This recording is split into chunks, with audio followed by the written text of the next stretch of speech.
l'invité Angélique. Bien-aimé frère Aaron Nolé, bonjour à vous. Oui, bonjour monsieur le journaliste. Vous êtes chanteur de l'Éternel, formateur en louange et adoration, juriste de formation et membre de l'Église de Christ au Bénin. Avec vous, nous évoquons aujourd'hui un thème évocateur. Nous parlons des chrétiens et l'utilisation des réseaux sociaux. Dites-nous, monsieur Aaron Nolé, les réseaux sociaux aujourd'hui dans l'Église, une bonne ou une mauvaise chose? Merci beaucoup monsieur le journaliste de l'opportunité que vous nous accordez de partager avec nos frères et avec les auditeurs de la radio Philadelphie sur cette thématique aussi importante, à savoir les chrétiens et l'utilisation des réseaux sociaux. Alors, les réseaux sociaux aujourd'hui, au sein de l'Église, une bonne ou une mauvaise chose? C'est une question vraiment préoccupante et j'ai bien envie de répondre tout de suite en disant non, les réseaux sociaux ne constituent pas une mauvaise chose, mais en même temps, je pourrais répondre en disant oui, l'utilisation des réseaux sociaux au sein de l'Église aujourd'hui est une mauvaise chose. Alors, nous irons donc pas à pas. Nous allons peut-être commencer par le oui pour finir par le non. Mais avant, dites-moi, à votre analyse, est-ce que ce sont les églises ou l'Église du Seigneur qui est allée vers les réseaux sociaux ou ce sont les réseaux sociaux qui sont venus vers l'Église? Merci beaucoup pour cette question. Effectivement, nous irons étape par étape. Mais à la question de savoir qui est allé vers qui, je vais répondre tout de suite en disant que oui, les réseaux sociaux sont venus vers l'Église. Pourquoi? Parce que l'Église existait vraiment depuis et fonctionnait, n'est-ce pas? Peut-être avec d'autres modes, il fonctionnait quand même. Mais le fait est que l'Église, lorsque nous sommes en train de parler de l'Église, j'aimerais que nous puissions préciser que l'Église, nous avons l'Église comme la communauté et nous avons l'Église que représente chaque chrétien selon la parole de Dieu qui nous enseigne que chaque chrétien est en principe l'Église de Christ. Alors, à partir de là, je vais dire que chaque membre d'église étant une église vit dans une société est membre de cette société-là, de cette communauté dans laquelle les réseaux sociaux ont pris naissance et se sont développés. Alors, à ce regard-là, lorsque cette personne quitte maintenant cette société pour venir à l'église, cette personne vient à l'église, n'est-ce pas, avec le réseau social qu'il a déjà dans sa poche ou bien qu'il a déjà dans sa main. Donc, quoi qu'on dise, l'église existait avant que les réseaux sociaux ne puissent faire éruption. Donc, on dira que les réseaux sociaux sont venus vers l'église. C'est vrai que dans une certaine mesure aujourd'hui, on voit que à un moment donné de la vie de l'église, en tant que communauté, elle fait, entre griffes, appel à ces réseaux sociaux-là. Mais à l'origine, c'est d'abord les réseaux sociaux qui sont venus trouver l'église. Alors, si les réseaux sociaux sont venus trouver l'église, en quoi l'utilisation donc des réseaux sociaux serait-elle bénéfique pour l'église? Alors, comme nous le disions tantôt, les réseaux sociaux sont venus trouver l'église. Mais nous sommes de plus en plus dans une communauté qui s'élargit. Une communauté dans laquelle il y a du mouvement, il y a du déplacement des personnes d'un lieu à un autre. D'accord? Où l'église, qui dans sa mission d'impacter le monde, a réellement besoin de se faire connaître, de faire connaître son existence.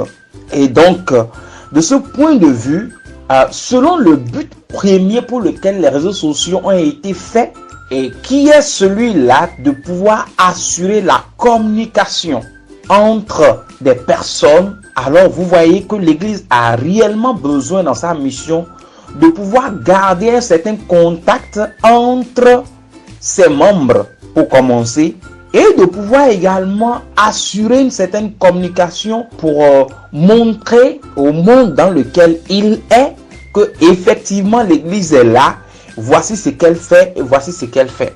Bon, c'est vrai que malheureusement aujourd'hui, les réseaux sociaux sont utilisés par certaines églises à but publicitaire. Donc, ce qui met l'église dans une posture d'entreprise. Mais en réalité, l'église a un dépôt, un potentiel qu'il a besoin de partager, qu'il a besoin de distribuer. L'église est là pour communiquer la vie de Dieu. Et les réseaux sociaux sont un canal puissant, un bon canal, un excellent canal par lequel l'évangile peut passer, est un excellent canal par lequel l'église peut répondre, n'est-ce pas, sa dynamique et insuffler un certain impact sur le monde. Donc c'est une porte ouverte que l'église peut utiliser, n'est-ce pas, pour pouvoir atteindre et accomplir sa mission.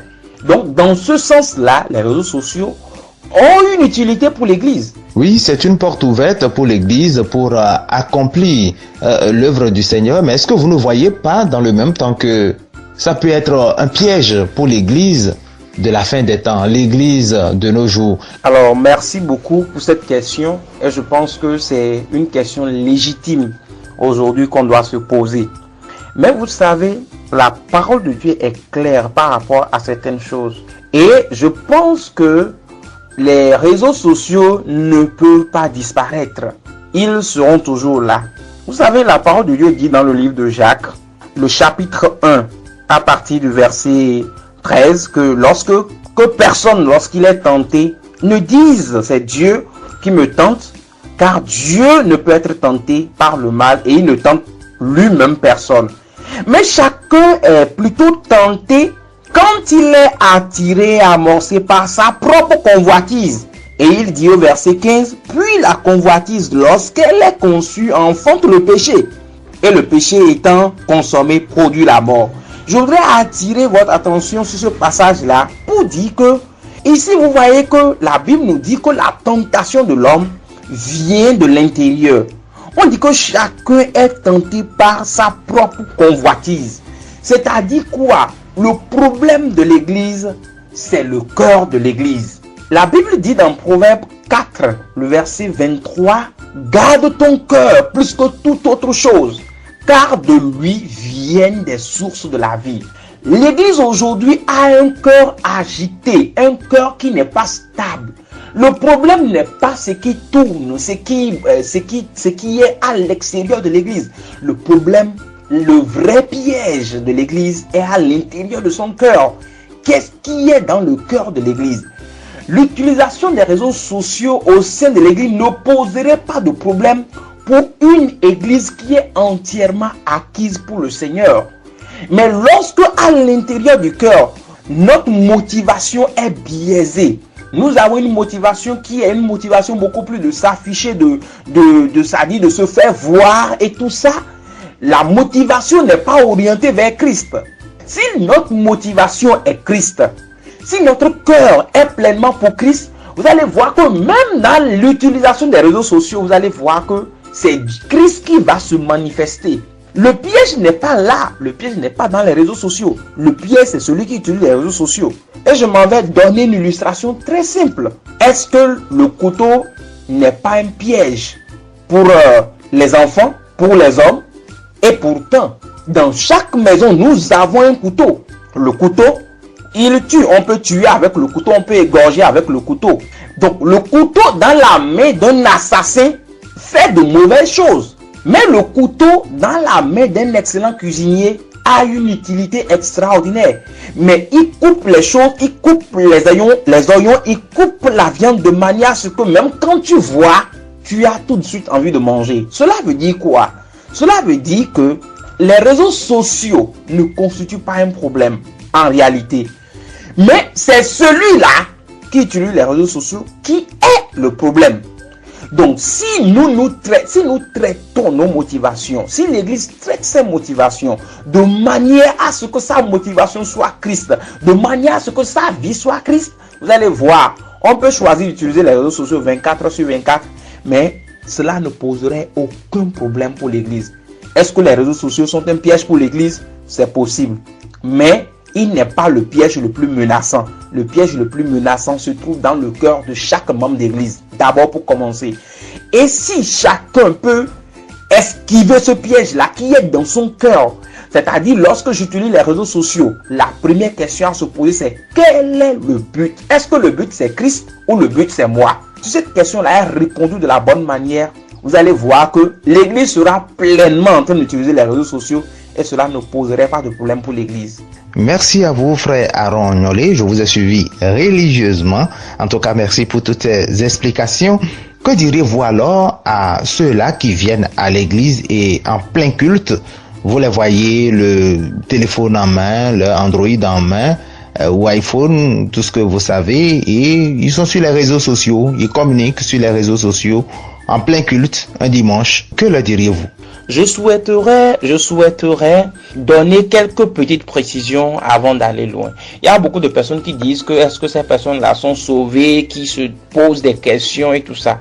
Je voudrais dire premièrement, être sauvé c'est quelque chose. C'est une étape. Ou alors si vous voulez, être chrétien c'est une étape. Mais être un chrétien mature c'est une autre étape. Et être un chrétien spirituel, c'est une autre sphère. Un chrétien mature, c'est un chrétien qui a de la stabilité, qui est enraciné, qui a de la profondeur. Un chrétien spirituel, c'est un chrétien qui discerne les choses spirituelles. Mais qu'en est-il vraiment? Qu'est-ce qu'on peut dire? Qu'est-ce que je peux dire à ces personnes-là? Moi, je pense pour ma part que l'un des problèmes que nos églises ont et qui favorise cet état de choses. Parce que si quelqu'un vient à l'église et que la personne n'est même pas un chrétien, est-ce qu'on va le renvoyer parce qu'il est en train de manipuler son téléphone portable? Quelqu'un qui vient à l'église, la personne n'est pas chrétienne. L'église n'est pas faite simplement pour des chrétiens. Elle est faite aussi pour accueillir des personnes qui ne sont pas chrétiens. L'église, c'est la maison de Dieu et n'importe qui peut venir dedans. Mais c'est l'atmosphère qui prévaut au sein de la communauté qui suggère à chacun l'attitude et le comportement qu'il doit adopter. Lorsque l'église en lui-même, développe des programmes dans lesquels vous voyez que quand vous-même vous suivez ces programmes, parfois vous voyez que c'est distrayant, vous ne sentez pas la vie de Dieu, vous sentez que l'atmosphère est légère. Lorsque l'atmosphère est légère, cela laisse des suggestions de ce genre à des personnes. Je ne sais pas si vous arrivez à comprendre un peu ce que je suis en train d'expliquer. Je suis en train de dire par là que c'est la conséquence d'un problème de l'église, un problème dans lequel l'église est actuellement. Vous savez, lorsque vous lisez l'histoire de l'église et que vous lisez des moments de réveil dans l'église, mais il est quasiment impossible de pouvoir rester dans l'atmosphère, dans une telle atmosphère, lorsque l'église était dans ces moments de réveil et pouvoir faire ce que nous sommes en train de décrire aujourd'hui. Il y a beaucoup de comportements que les gens ont aujourd'hui dans nos assemblées qui sont des signes qui attirent notre attention sur la qualité de l'atmosphère qui prévaut au sein de nos communautés. Et moi, je pense pour ma part que régler ce problème, il ne suffit pas simplement de gronder les gens ou de leur enseigner, mais il faut que l'église aille à cette dimension où nous développons une atmosphère qui impose la révérence à ceux-là qui entrent dedans, qui suggère aux gens que ici, là, la présence de Dieu est là. Lorsqu'ils franchissent cette atmosphère, ils comprennent en même temps que leur comportement doivent s'aligner sur la qualité de l'atmosphère qui est là. Mais quel que soit ce que vous allez dire aux gens, vous allez leur dire non, n'utilisez pas vos téléphones portables, ne faites pas ceci, ne faites pas cela. Mais lorsqu'ils entrent dans cette atmosphère, ils sentent que c'est une atmosphère comme l'atmosphère de chez lui à la maison. C'est une atmosphère comme l'atmosphère qu'il a au service. Et ça n'a rien de truc là. Une atmosphère comme ce qu'il a un peu partout. Qu'est-ce qu'il va faire? Il va avoir le même comportement qu'il a un peu partout. Alors que l'atmosphère au sein de la communauté chrétienne doit être une atmosphère qui reflète pleinement la présence de Dieu. Une atmosphère de révérence. Une atmosphère chargée spirituellement. Qui a une domination, qui a une autorité sur tous ceux-là qui entrent au sein de cette communauté. Donc, je me sens dans une posture délicate si je veux m'exprimer à ces personnes. On a toujours des mots d'encouragement, on peut toujours leur parler, les encourager, leur donner des enseignements comme quoi la présence de Dieu est importante et tout ça. Mais la vérité est que ces personnes-là ont du mal à pouvoir voir cette présence dont vous parlez là. Vous dites que vous êtes la présence de Dieu, mais ces personnes ont des difficultés à réaliser cela. Parce qu'il y a beaucoup de paramètres autour qui ne permettent pas de croire que nous sommes dans la présence de Dieu. Est-ce que vous voyez un peu? Donc, mais ça ne veut pas dire que c'est un bon comportement. Ça ne veut pas dire que c'est un bon comportement. On continue toujours par sensibiliser, encourager les gens, les exhorter à avoir une bonne attitude quand ils sont à l'église. Mais cela ne suffit pas. Alors, Monsieur Aaron Nyolé, nous sommes pratiquement à la fin de cette émission. Que diriez-vous pour conclure? Alors, merci beaucoup pour cette opportunité qui m'a été accordée de pouvoir partager avec nos bien-aimés. Et pour finir, je voudrais finir sur ce passage de Proverbe 16:4 qui dit « L'Éternel a tout fait pour un but. L'Éternel a tout fait pour un but, même le méchant pour le jour du malheur. » Et ce passage, lorsque je le lis, j'entends dans mon esprit « L'Éternel a tout fait et il a tout permis ». C'est-à-dire, quand on dit l'Éternel a tout fait, il a aussi permis. Il y a des choses qu'il n'a pas fait, mais qu'il a permis. Et quand il permet, c'est pour un but. Les réseaux sociaux ne sont pas venus sur la terre sans la permission de Dieu. Dieu a voulu que les réseaux sociaux soient là. Et ils ont un but dans le plan et dans le dessein de Dieu. Alors, je voudrais encourager l'Église en tant que communauté à discerner quel est le but et le dessein de Dieu par rapport aux réseaux sociaux et à pouvoir l'enseigner à chaque membre. Je voudrais ici maintenant interpeller chaque membre à comprendre que les réseaux sociaux sont un instrument entre les mains de l'Église. Les réseaux sociaux ne sont pas censés dicter la conduite de l'Église, mais c'est un canal que Dieu a mis à la disposition de l'Église pour accomplir ses missions. Et je voudrais pour finir dire que nous avons des problèmes au sein de l'Église parce que beaucoup de nos frères ont de difficultés à réellement respecter la présence de Dieu. Ils sont beaucoup attachés à ces plateformes de communication qui sont les réseaux sociaux. Mais je voudrais nous encourager à comprendre que Dieu est au-dessus de tout. Dieu est important. Nous devons apprendre à respecter sa présence. Et en même temps, je voudrais aussi encourager nos communautés à avoir la culture d'une atmosphère réellement chargée, une atmosphère de la présence de Dieu qui amènera les gens à comprendre que la présence de Dieu est au-dessus de tout. Et je pense que si nous arrivons à cette dimension, nous allons voir beaucoup de personnes et être libérés de la captivité de ces réseaux sociaux. Il constitue un piège aujourd'hui parce que nous ne pouvons pas nier le fait qu'il y a la main de Satan derrière ces réseaux sociaux-là. Il y a la main d'influence de l'ennemi derrière ces réseaux sociaux-là qui veulent engloutir le corps de Christ. Mais nous pensons que la grâce que Dieu a donnée à l'Église, la grâce que Dieu a donnée à la vie de chacun de nous, cette grâce-là est au-dessus de la puissance qui est dans les réseaux sociaux. Parce que la parole de Dieu déclare que vous, petits enfants, vous avez vaincu le monde. Parce que celui-là qui est en vous est plus fort que celui qui est dans le monde.